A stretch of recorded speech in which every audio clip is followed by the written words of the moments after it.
Assalamualaikum warahmatullahi wabarakatuh. Waalaikumsalam warahmatullahi wabarakatuh. Baiklah, saya moderator perwakilan dari kelompok 2 ingin memperkenalkan nama kelompok.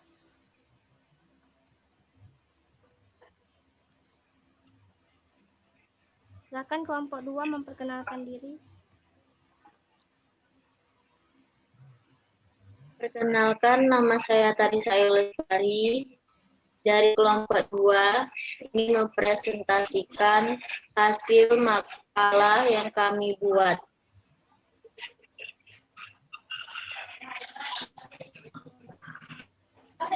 Pembahasan pertama yang saya akan jelaskan mengenai pengertian karakteristik ajaran Islam.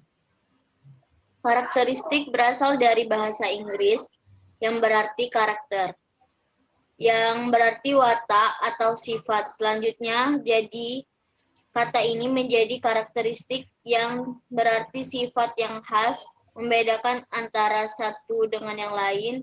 Dalam bahasa Indonesia, karakter berarti sifat, yaitu rupa atau keadaan yang tampak pada suatu benda, atau kata yang menyatakan keadaan sesuatu seperti panjang, keras, dan besar.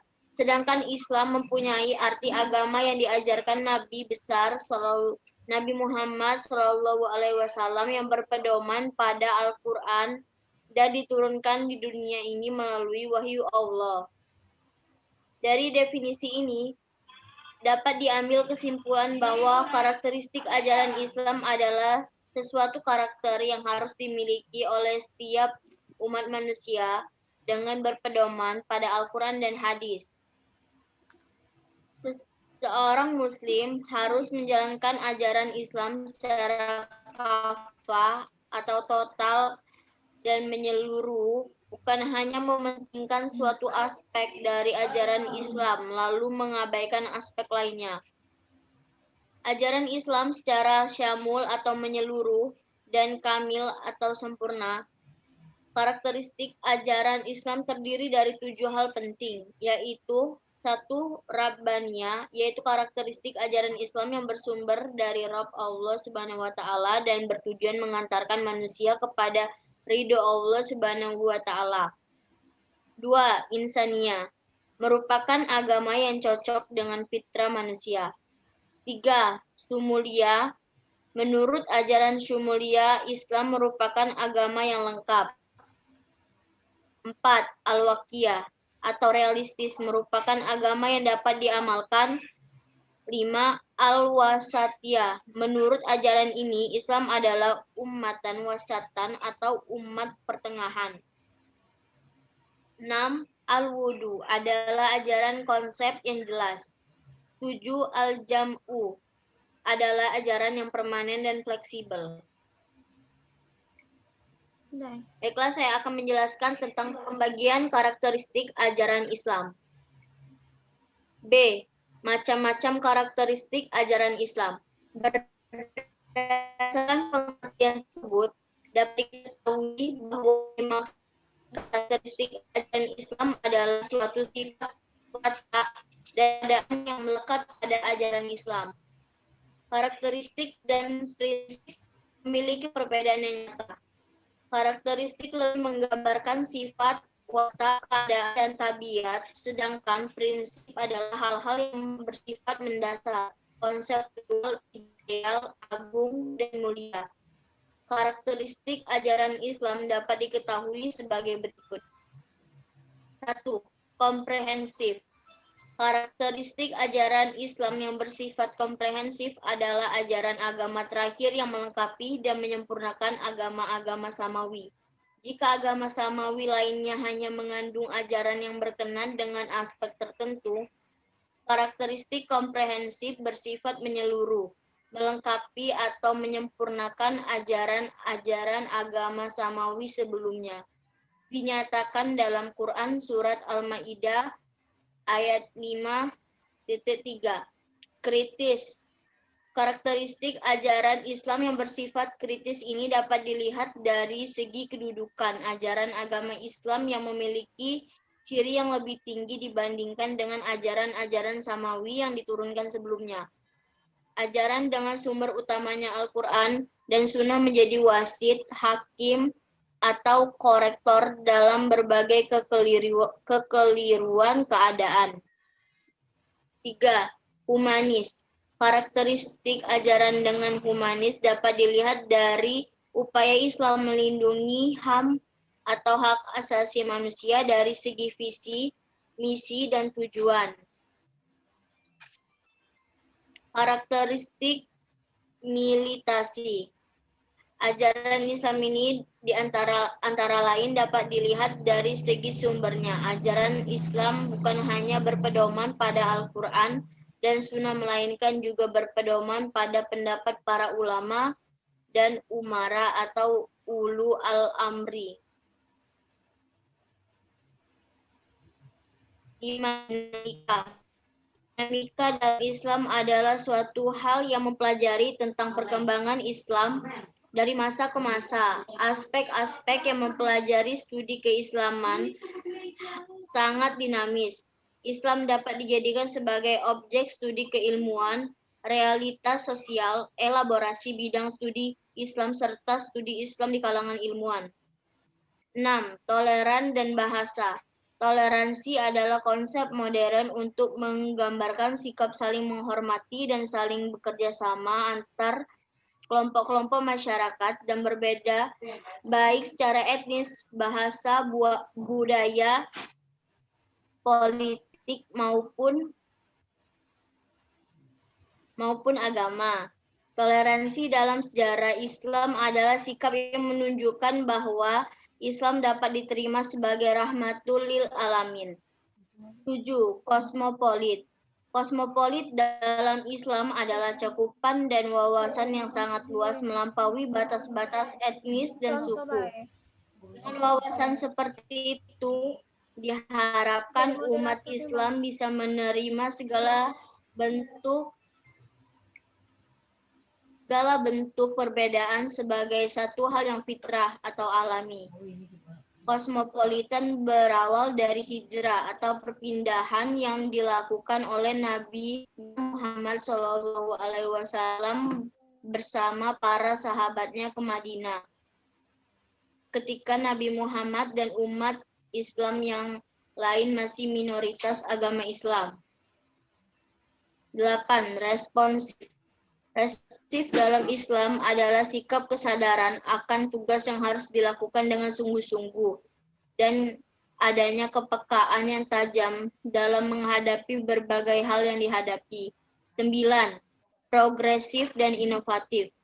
Progresif dan inovatif dalam Islam adalah praktik atau mode belajar Islam yang menekankan terciptanya pluralisme keagamaan yang bermula dari suatu pandangan tokoh agama.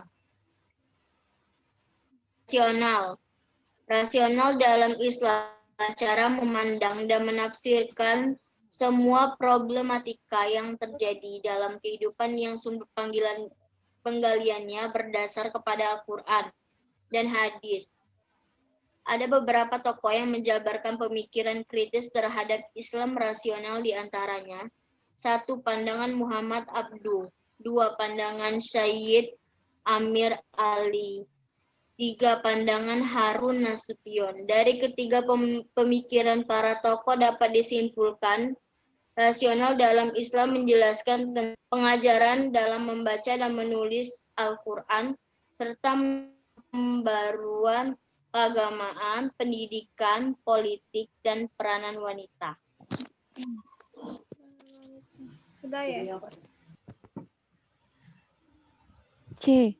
Konsepsi Islam dalam karakteristik ajaran Islam. Konsepsi Islam dalam berbagai bidang yang menjadi karakteristik ajaran Islam yaitu 1. Dalam bidang agama. Menurut Nurholis Majid dalam bukunya bahwa dalam bidang agama Islam mengakui adanya pluralisme. Pluralisme menurut Nurholis adalah sebuah aturan Tuhan yang tidak akan berubah, sehingga juga tidak mungkin dilawan atau diingkari. Dan Islam adalah agama yang kitab sucinya yang dengan tegas mengakui hak agama lain kecuali yang berdasarkan paganisme dan syirik. Memang dan seharusnya tidak perlu mengherankan bahwa Islam selaku agama besar terakhir mengklaim bahwa sebagai agama yang memuncak proses pertumbuhan dan perkembangan agama-agama tersebut. Tetapi perlu diingat bahwa justru penyelesaian terakhir yang diberikan Islam sebagai agama terakhir untuk persoalan keagamaan itu ialah ajaran pengakuan akan hak agama-agama itu untuk berada dan untuk dilaksanakan. Karena itu agama tidak boleh dipaksakan. Quran Surat Al-Baqarah ayat 256 bahwa Al-Quran juga mengisyaratkan para penganut berbagai agama, asalkan percaya kepada Tuhan dan hari akhir serta berbuat baik. Semuanya akan selamat. Quran Surat Al-Baqarah ayat 62. 2. Dalam bidang ibadah. Secara harfiah, ibadah berarti bakti manusia kepada Allah Subhanahu wa Ta'ala karena didorong dan dibangkitkan oleh akidah tauhid. Ibadah adalah sebagai upaya mendekatkan diri kepada Allah dengan mentaati segala perintahnya dan menjauhi semua larangannya.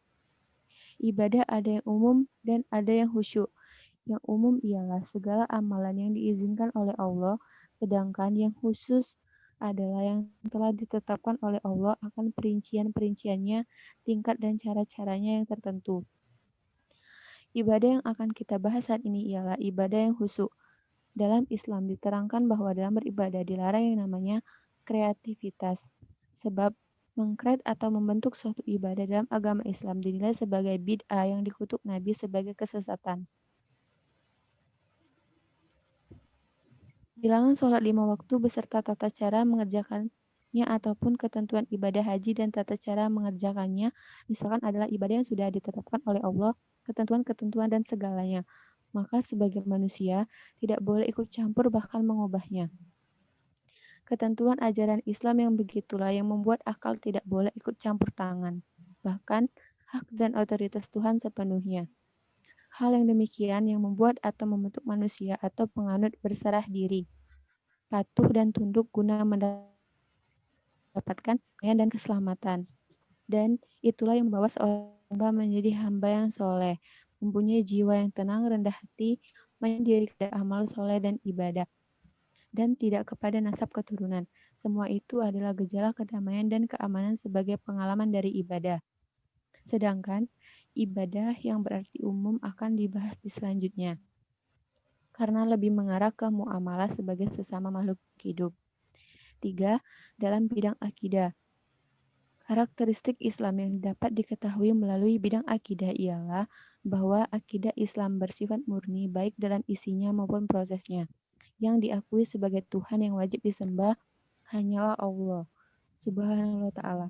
Murni dalam isinya artinya bahwa keyakinan tersebut sedikit pun tidak boleh melenceng atau diberikan kepada yang lain selain Allah. Murni dalam prosesnya artinya adalah bahwa dalam prosesnya harus langsung, tidak boleh diwakilkan atau melalui perantara.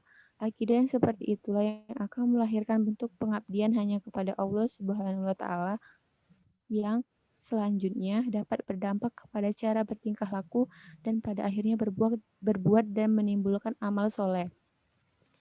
4. Dalam bidang ilmu dan kebudayaan. Karakteristik ajaran Islam dalam bidang ilmu dan kebudayaan bersikap terbuka, akomodatif, tetapi juga selektif. Dari satu segi Islam terbuka dan sangat akomodatif untuk menerima berbagai masukan dari luar. Tetapi bersamaan dengan itu, Islam juga selektif, yakni tidak begitu saja menerima seluruh jenis ilmu dan kebudayaan, melainkan ilmu dan kebudayaan yang sejalan dengan Islam. Bagaimanapun, Islam adalah mata rantai peradaban dunia. Islam bertindak sebagai pewaris utama yang kemudian diambil oleh peradaban Barat sekarang melalui Renaissance. Secara garis besar dapat kita simpulkan bahwa Islam menjadi mata rantai yang penting dalam sejarah peradaban dunia. 5. Dalam bidang pendidikan. Sejalan dengan bidang ilmu pengetahuan dan kebudayaan tersebut, Islam juga memiliki ajaran yang khas dalam pendidikan. Islam memandang bahwa pendidikan adalah hak bagi setiap orang, laki-laki maupun perempuan, dan berlangsung sepanjang hayat seperti yang terkutip di hadis Rasul, menuntut ilmu itu wajib. Bagi orang Islam, laki-laki dan perempuan, tuntutlah ilmu mulai dari buayan hingga ke liang lahat. Di dalam Islam banyak diketahui metode-metode pembelajaran seperti ceramah, tanya jawab, diskusi, demonstrasi, penugasan, teladan, pembiasaan, karya wisata, cerita, hukuman, dan sebagainya. 6. Dalam bidang sosial. Ajaran Islam dalam bidang sosial adalah yang paling menonjol, karena seluruh bidang ajaran Islam adalah untuk kesejahteraan manusia. Islam menjunjung tinggi tolong-menolong, saling menasihati tentang hak dan kesabaran, kesetiakawanan, kerukunan antar tetangga, tenggang rasa, dan kebersamaan. Menurut penelitian yang dilakukan Jalaluddin Rahmat, Islam ternyata agama yang menekankan urusan muamalah lebih besar daripada urusan ibadah. Islam ternyata banyak memperhatikan aspek kehidupan sosial dari aspek kehidupan ritual. Islam adalah agama yang menjadikan seluruh bumi ini masjid, tempat mengabdi pada Allah Subhanahu wa Ta'ala. Muamalah jauh lebih luas daripada ibadah. Dalam arti khusus. 7. Dalam bidang kehidupan ekonomi. Islam memandang bahwa kehidupan yang harus dijalani seorang manusia adalah kehidupan yang seimbang antara dunia dan akhirat. Urusan dunia dikejar untuk mencapai kehidupan akhirat, dan kehidupan akhirat dicapai dengan dunia. Seperti hadis Nabi yang diriwayatkan oleh Ibni Mubarak yang artinya, bukanlah termasuk orang yang baik di antara kamu adalah orang yang meninggalkan dunia untuk mengejar kehidupan akhirat, dan orang yang meninggalkan akhirat untuk mengejar kehidupan dunia. Orang yang baik adalah orang yang meraih keduanya secara seimbang. Karena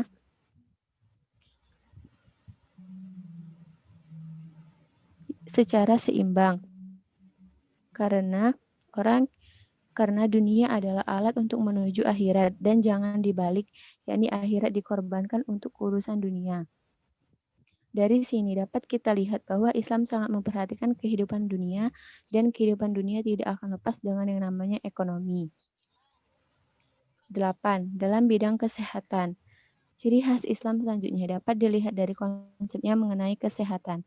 Ajaran Islam memegang prinsip pencegahan lebih baik daripada penyembuhan, yang dalam bahasa Arab prinsip ini berbunyi al-wikayah khair min al-laj. Untuk menuju pada upaya pencegahan tersebut, Islam menekankan segi kebersihan lahir dan batin. Kebersihan lahir dapat mengambil bentuk kebersihan tempat tinggal, lingkungan sekitar, badan, pakaian, makanan, minuman, dan lain sebagainya. Dalam hubungan ini, kita dapat menelaah ayat Al-Quran yang artinya, sesungguhnya Allah menyukai orang-orang yang bertaubat dan senang kepada orang-orang yang membersihkan diri.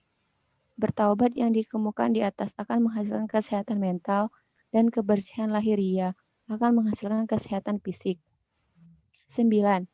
Dalam bidang politik. Ciri ajaran Islam selanjutnya dapat diketahui melalui konsepsinya dalam bidang politik. Dalam Al-Quran, surat An-Nisa ayat 156, terdapat perintah menaati ulil amri yang terjemahannya termasuk penguasa di bidang politik, pemerintah, dan negara. Dalam hal ini, Islam tidak menerangkan atau menyuruh ketaatan yang buta, tetapi menghendaki suatu ketaatan yang kritis dan selektif. Maksudnya adalah, jika pemimpin tersebut berpegang teguh kepada tuntutan Allah dan Rasul-Nya, maka kita patut mentaatinya. Tetapi, jika pemimpin tersebut bersebelahan dan bertentangan dengan kehendak Allah dan Rasul-Nya, maka boleh dikritik atau diberi saran, agar kembali ke jalan yang benar dengan cara-cara yang persuasif. Dan jika pemimpin tersebut tidak menghiraukan, boleh saja untuk tidak dipatuhi. Baik, sekian penjelasan dari konsepsi Islam dalam karakteristik ajaran Islam.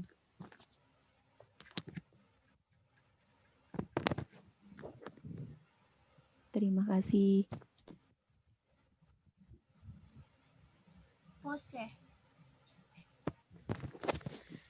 Sekian presentasi dari kelompok kami